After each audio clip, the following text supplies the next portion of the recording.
Yeah, I hope you're all ready to go again. We dry that. Going to move on to the next stage now. With the same brush, a bit of tissue here, just to get those deep cadmium reds out of it. Yeah, they're gone. Now next we're moving on to actually the cadmium orange now, that I was talking about earlier on. But you can see the difference here on the palette. Look, see the difference between the two? Quite bright, you know, compared to that. But this is the wonderful thing about colour.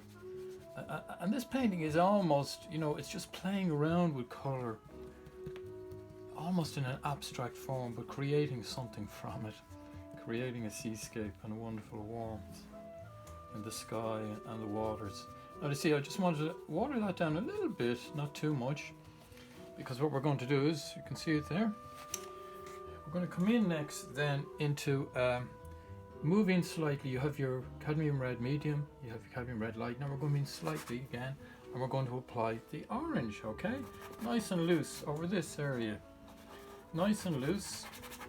You know, going around this sun shape, nice and loose. You don't have to get in exactly around it. Maybe I do just with my brush strokes because I've been doing it for many years, and that's things like that happen.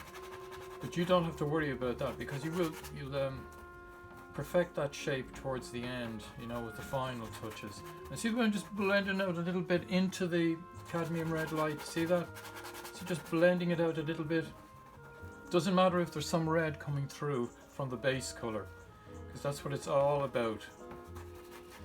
But this is all sort of a learning process, like every painting I do.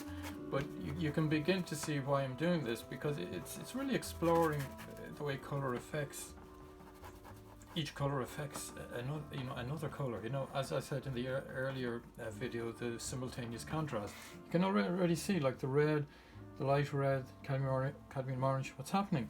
Now we're going to move down into the water, and we're going to start applying some of it down here as well.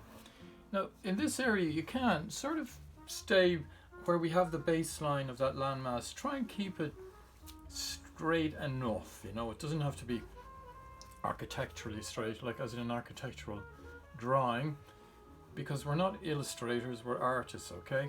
You just want to keep that line fairly straight, and we'll get it in the next video when we put in the blue for the mountain. And then with this, then we start getting our strokes across like this, okay? Don't worry about red appearing through it. That's allowed, you know. You won't go to prison. You won't be, you know, penalized for that.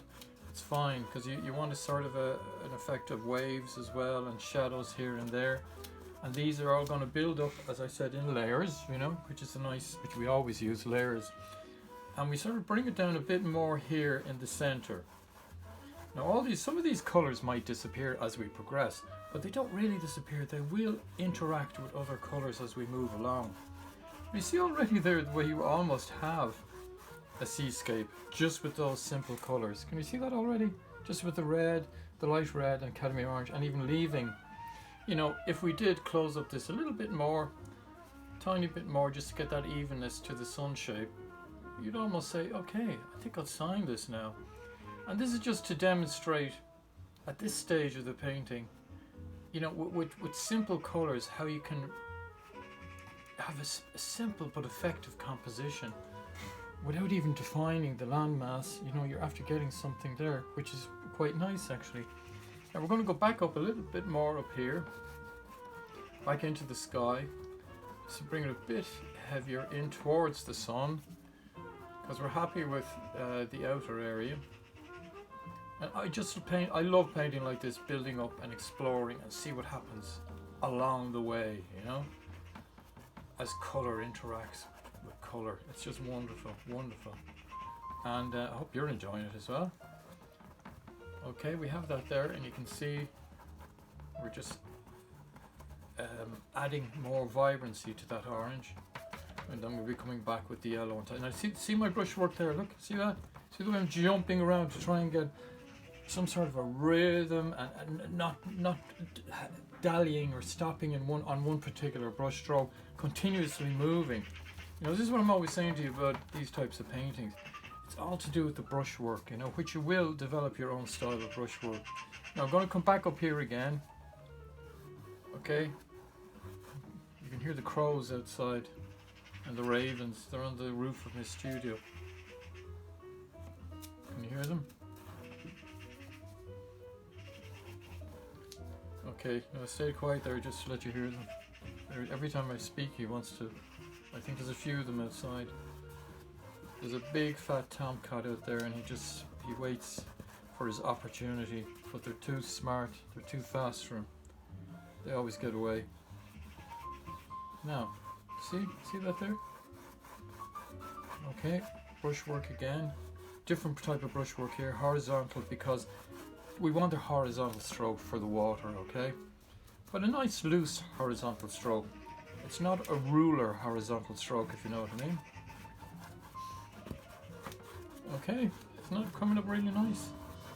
And I like to dry these layers in between, okay? Because I want to get the blue down next, and then we're going for yellow. And I don't want the blue to sort of mix in with the orange, because it wouldn't be effective. You wouldn't get a nice colour for this particular painting. We'll be going over the blue with a wash and scum, or maybe a scumble of a colour over it eventually.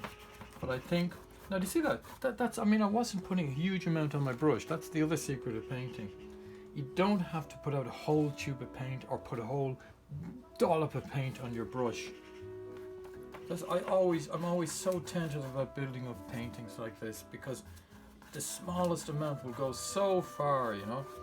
Sometimes when I used to do the children's classes, you'd walk back after a couple of seconds to the table and all the paint would be gone. It would just be all in the palette, and it would be all mixed into one big,